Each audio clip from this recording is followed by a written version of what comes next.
नमस्कार दोस्तों, जय हिंद, वंदे मातरम। मैं आपके साथ जयसवाल सर। आप सभी का स्वागत अभिनंदन है। मैथ्स की क्लास की बात करेंगे। प्रत्येक क्लास आपकी एनसीईआरटी के सिलेबस के अकॉर्डिंग है, एनसीईआरटी के पैटर्न के अकॉर्डिंग है। और आज के प्रैक्टिस सेट ये आपका 10 नंबर प्रैक्टिस सेट रहेगा। और इस प्रैक्टिस सेट में दोस्तों हम प्रतिशत से संबंधित टॉप 10 क्वेश्चन करने वाले हैं, जो अभी तक आपके एग्जाम में पूछे गए प्रश्न हैं या पूछे जाने वाले प्रश्न हैं या सिलेबस के अकॉर्डिंग प्रश्न हैं।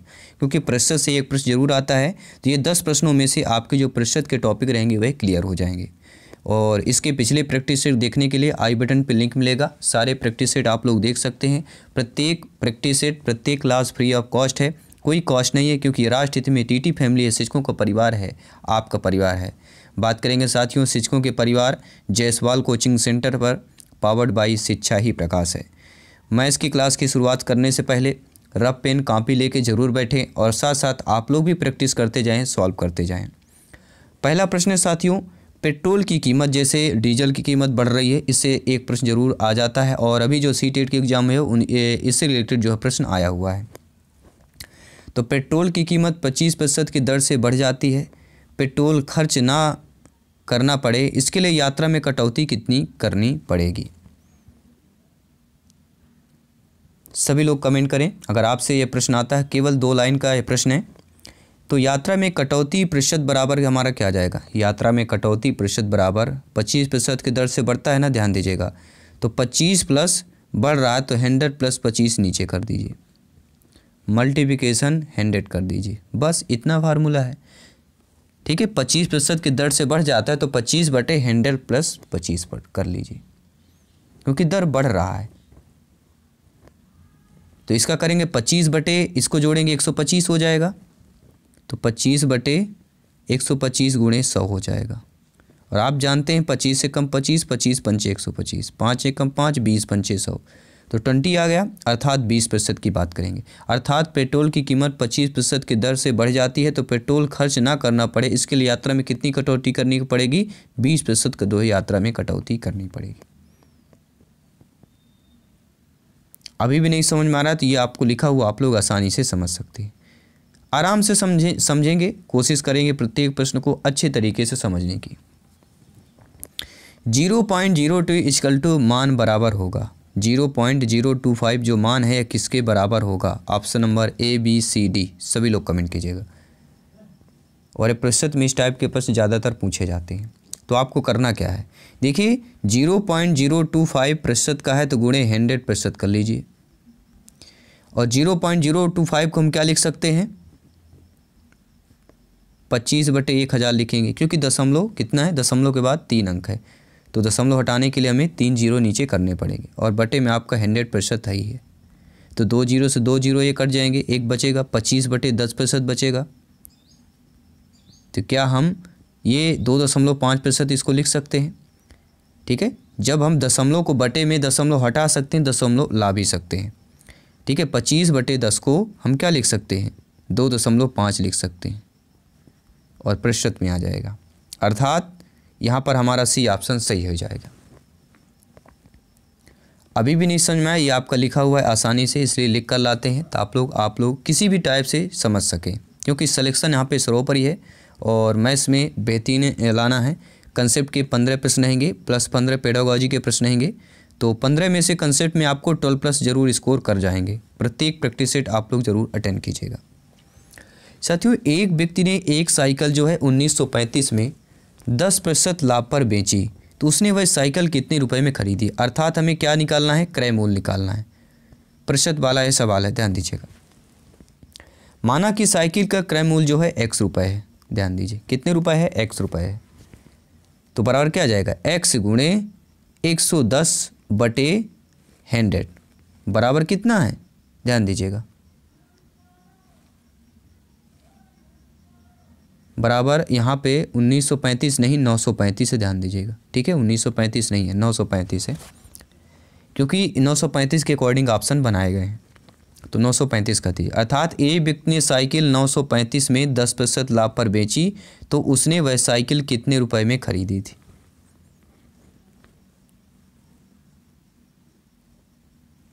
सभी लोग ध्यान दीजिए। देखिए 10% लाभ पर खरीदा, इसलिए हमने 110/100 किया है। और साइकिल को हमने x माना था, इसलिए इसको भी हम मल्टीप्लाई कर लिए। तो इसको जब सॉल्व करेंगे तो क्या हमारी वैल्यू आ जाएगी, तो आपको पता है जब हम इसको सॉल्व करेंगे तो 110x बराबर 935 गुणे 100 आ जाएगा। तो x बराबर क्या आ जाएगा, 110, इसके नीचे आ जाएगा आपका, तो 2 जीरो से 2 जीरो कट जाएंगे। सॉरी, यहाँ पे 110 था, मिसप्रिंट हो गया है। 110x बराबर था ना आपका 935। ये गलतियाँ आपको ध्यान देना है, क्योंकि यहाँ पर तो सुधार सकते हैं, एग्जाम में टाइम नहीं मिलता है। तो यहाँ पे 110 आएगा x बराबर, तो 1 जीरो से 1 जीरो कट जाएगा, बचा 11, 11 कम 11, 11 8 88, बचा कितना 2 3 5 55 हुआ, तो 11 5 55, 85 गुणे 10 कर लीजिए। तो 85 गुणे 10 करेंगे, बहुत ही सिंपल सी बात है। 85 गुणे 10 कितने रुपए हो जाएंगे, 850 रुपये हो जाएंगे। अर्थात एक व्यक्ति ने साइकिल कितने रुपए में खरीदी, 850 में खरीदी और 10% लाभ से बेच दी। तो 850 में 850 का जब आप 10% निकालेंगे तो कितना होता है, 85 होता है। तो 850 में क्या आप 85 जोड़ कर देखिए, क्या आपकी वैल्यू उतनी आ रही कि नहीं है। 5 आ गया, 8 5 13 8 935 आ रहा है कि नहीं आ रहा, अर्थात जितने में बेचा वो आ रहा है। तो हमारा जो आंसर है वह हमारा सही निकल गया। तो ये ध्यान दीजिएगा, साइकिल जो है 935 था, ये ध्यान दीजिएगा। यहाँ पे लिखा हुआ है, आप लोग आसानी भाषा में समझ सकते हैं, अपने भाषा में समझ सकते हैं। दिया गया साथियों 0.4 का जो है 5% क्या होगा, 0.4 का 5% निकालना है। 5% का मतलब 5/100, ये ध्यान देना है। और 0.4 यहाँ पे कर लीजिए, बस सिंपल सी बात है। तो 0.4 को हम क्या लिख सकते हैं, 4/10 लिख सकते हैं। 5% को 5/100 कर देंगे, ठीक है। तो 20 कितना आ गया, 1000 आ गया कि नहीं आ गया, ध्यान दीजिए। 20/1000 अर्थात 2/100 आ गया। इसको काटेंगे तो 1/50 हो जाएगा। तो 1/50 को हम क्या लिख सकते हैं, 50 में 50 का जो है 1 में भाग देना है। दीजिए सभी लोग, कितना आएगा, 50 में 1 का भाग दीजिए, भाग तो नहीं जाएगा, दशमलव लग जाएगा, फिर 1 जाएगा, फिर नहीं जाएगा, फिर 0 लगेगा, तो फिर 2 बजाएगा, अर्थात 0.02। तो 0.02 हमारा सही ऑप्शन दिया गया है, आप लोग आसानी से समझ जाएंगे। अगला प्रश्न जो कि बहुत ही अच्छा महत्वपूर्ण प्रश्न है, ध्यान दीजिएगा इस प्रश्न को भी। 1 किलोग्राम का कितना प्रतिशत होगा, 1 ग्राम जो है 1 किलोग्राम का कितना प्रतिशत होगा। तो सर्वप्रथम 1 किलोग्राम में आपको पता है कितने ग्राम होते हैं, 1000 ग्राम होते हैं। 1 किलोग्राम में कितने ग्राम होते हैं, 1000 ग्राम होते हैं। होता कि नहीं होता है। तो सिंपल सी बात है, प्रतिशत बराबर क्या आ जाएगा, हमें प्रतिशत निकालना है ना। तो प्रतिशत बराबर क्या आ जाएगा, 1/1000, क्योंकि ग्राम में 1 ग्राम का निकालना है इस, ठीक है। तो हम किलोग्राम में क्या लिख लें, ग्राम, किलोग्राम को ग्राम में वैल्यू कर लेना है और गुणे में 100 कर लेना है। तो 1 0 2 0 कट जाएंगे, बचेगा 1/10, 1/10 प्रतिशत बचेगा। तो इसको हम 0.1% लिख सकते हैं कि नहीं लिख सकते हैं, 1/10 को, 1/10 को हम 0.1% लिख सकते हैं। ये चीज़ें हमसे आना चाहिए, ठीक है। किसको क्या लिख सकते हैं, ये आसानी भाषा है कि 1/10 है, तो 10 में 1 का जब भाग देंगे नहीं जाएगा, 0 आएगा, दशमलव लगेगा, 10 बचेगा तो 1 बच जाएगा, तो 0.1 हमारी वैल्यू आ जाएगी। तो 0.1 कितनी में आएगी, क्योंकि प्रतिशत पूछा जा रहा है। तो यहाँ पर आपका सी ऑप्शन सही हो जाएगा। कोई भी डाउट हो कमेंट करें, फीडबैक करें, आपका कमेंट सर्वोपरि है, आपका फीडबैक सर्वमान्य है। आइए देख लेते हैं साथियों, अगला प्रश्न है, यदि x का मान y से 25% कम है तो y का मान x से कितने प्रतिशत अधिक होगा। ये अगर बहुत ही ज़्यादा हाई लेवल का प्रश्न आएगा तो इससे ज़्यादा हाई लेवल आ ही नहीं सकता है, ये हाई लेवल का प्रश्न है।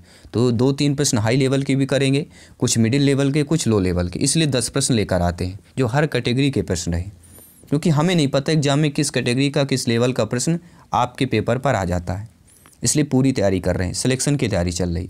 तो साथियों यदि x y से मान लीजिए a% कम है, यहाँ पे 25% हम मान लेते हैं a% कम है, तो y जो है x से कितने प्रतिशत जो है अधिक हो जाएगा, a/100 माइनस a इंटू 100 बटे अधिक हो जाएगा। कितना, y जो है x से अधिक हो जाएगा, क्योंकि x का मान y से कम है तो y का मान x से कितने प्रतिशत अधिक हो जाएगा, a/100 - 1 इंटू 100% अधिक होगा। अर्थात अभीष्ट प्रतिशत क्या आ जाएगा, अब a की जगह आपको 25 कर देना है और सॉल्व कर देना है। ये जो है a की जगह 25 कर दीजिए, सॉल्व कर लीजिए। अर्थात यहाँ पे 25 कर दीजिए और यहाँ पर 25 कर दीजिए। अर्थात साथियों 25/100 - 25 इंटू 100, अर्थात 25 जब 100 में 25 करेंगे 75 आ जाएगा, गुणे 100 कर देंगे तो 25 3 75, 25 चौको 100, 100/3 आ रहा कि नहीं आ रहा है। किस ऑप्शन में दिया गया है, बी ऑप्शन में दिया गया है, या इसमें आपका अदर में भी आ सकता है, अर्थात भिन्न के रूप में भी आ सकता है। आइए देख लेते हैं 7वां प्रश्न। एक टिन के बर्तन में 20 लीटर पेट्रोल है, रिसाव के कारण 3 लीटर पेट्रोल की हानि हुई, तो टिन के बर्तन में कितना प्रतिशत पेट्रोल रह गया। बहुत ही साधारण और अच्छा प्रश्न है। देखिए साथियों कितना लीटर जो रिसाव हो रहा है, 3 लीटर का रिसाव हो रहा है, तो टोटल कितना पेट्रोल है 20 में 3 लीटर रिसाव हो रहा है, तो हमारा कितना पेट्रोल बचा 17 लीटर। 17 लीटर टोटल पेट्रोल बचा, था कितना 20, तो 17 बचा, था कितना 20, और हमें निकालना क्या है प्रतिशत में, गुणे 100 कर दीजिए। ये प्रतिशत आपका आंसर आ गया। 0 से 0 कट गया, 2 1 कम 2, 2 5 6 10, 17 गुणे 5 कर दीजिए, 17 गुणे 5 प्रतिशत में आ जाएगा। तो 17 अपना कितना होता है, पहाड़ा तो आना चाहिए, टेबल तो बनता ही होगा, 85% की बात करेंगे, अर्थात साथियों डी ऑप्शन की बात करेंगे। आई होप आप लोग समझ गए होंगे अच्छे तरीके से। फिर भी नहीं समझ पाए तो ये लिखा हुआ है, मेहनत करके हम टाइप करके लिखते भी हैं, आंसर भी टाइप करते हैं, ताकि आप लोग बेहतरीन अच्छे तरीके से समझ सकें, आप लोग तैयारी बेहतरीन कर सकें, क्योंकि ये शिक्षकों का परिवार है और आपका अपना यूट्यूब फैमिली है, और इस परिवार में आए हैं तो सक्सेस अवश्य मिलेगी, सफलता अवश्य मिलेगी। बशर्ते मेहनत करते जाइए, प्रत्येक क्लास को ज्वाइन करते जाइए, कंसेप्ट पढ़ते जाइए। किसी विद्यालय की छात्र संख्या 100 है। देखिए हमें बताया था कि 5th class to 8th class तक की NCERT की मैथ्स का जो है कंसेप्ट जरूर पढ़ लीजिएगा ध्यानपूर्वक। किसी विद्यालय की छात्र संख्या 100 है, यदि 10% वार्षिक दर से छात्र संख्या में वृद्धि हो रही है तो 2 वर्ष बाद वहाँ की छात्र संख्या कितनी हो जाएगी। ध्यानपूर्वक समझिएगा, बहुत अच्छा प्रश्न है। विद्यालय की छात्र संख्या टोटल है 100, वृद्धि दर कितनी हो रही है 10% की हो रही है, तो 2 वर्ष बाद क्या करा, 2 वर्ष बाद की छात्र संख्या कितनी होगी, तो 2 वर्ष बाद छात्रों की संख्या कितनी हो जाएगी 100 × 1 + 100 / 10/100 होल स्क्वायर, क्योंकि 2 वर्ष पूछा जा रहा है। अर्थात हम इसको क्या लिख सकते हैं, काट भी सकते हैं, तो 100 × 11/10 का होल स्क्वायर, अर्थात 100 × 11/10 × 11/10, 0 से 0 कट गया, 11 का 11 गुणा कीजिए 121 आ जाएगा, क्योंकि 11 का स्क्वायर कितना होता है 121, 121 होता है, अर्थात बी ऑप्शन सही हो जाएगा।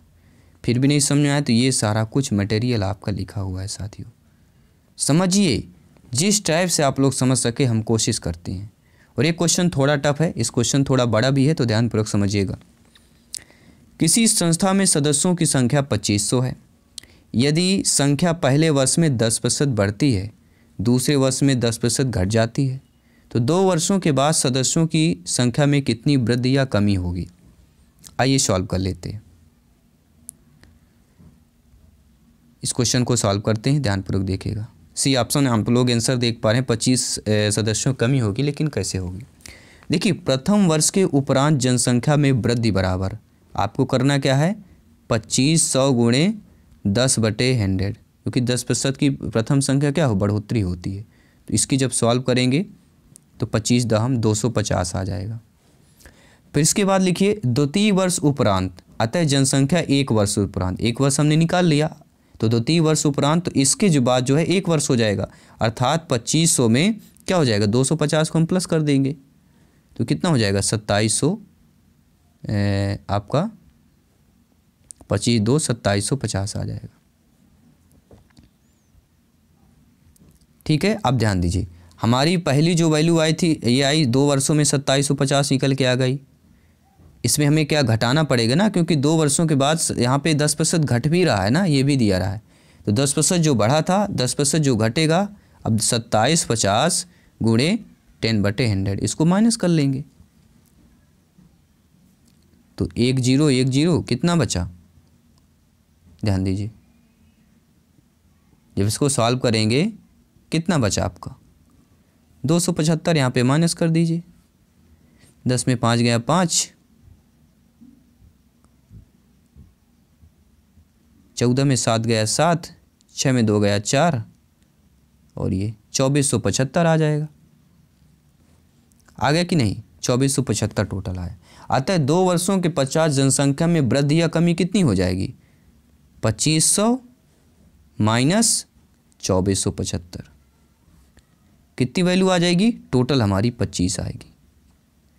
तो कितने प्रतिशत कमी यहाँ पे हो रही है, 25 सदस्यों की कमी हो रही है। इसलिए मैंने कहा ना थोड़ा क्वेश्चन है, अटपटा है, तो अगर समझ नहीं आया तो वीडियो को फिर आप स्किप कर सकते हैं 10, 20, 30 सेकंड, इसके बाद फिर से एक बार समझ सकते हैं कैसे हमने इस क्वेश्चन को सॉल्व किया। इस क्वेश्चन को सॉल्व करते हैं, फिर आपको एक मॉक क्वेश्चन भी देंगे, आसान सा प्रश्न है जो आप लोगों को आंसर अपने करना है अपने तरीके से, और कमेंट बॉक्स में आंसर बताना है। यदि किसी शहर की आबादी वर्ष 2001 और 2011 में क्रमशः 56,400 एवं 70,500 रिकॉर्ड की गई, तो उस शहर में जनसंख्या में वृद्धि दर पूछा जा रहा है, कितने प्रतिशत है। देखिए बहुत ही आसान प्रश्न है, आपको करना क्या है, 70,000 जो 500 है, सही 70,000 नहीं, यहाँ पे लाख में दी गई है, सॉरी 7,05,000 होगी, और यहाँ पे 5,60,400 होगी, लाख में दी गई है। ठीक है, अब आप लोग बोलेंगे सर कैसे, आप तो गिनती भी नहीं, इकाई दहाई भी नहीं बनता है। ठीक है, तो ये मिसप्रिंट चीज़ें हो जाती हैं। चलिए इसमें हमें क्या माइनस करना है, 56,400 को माइनस कर दीजिए।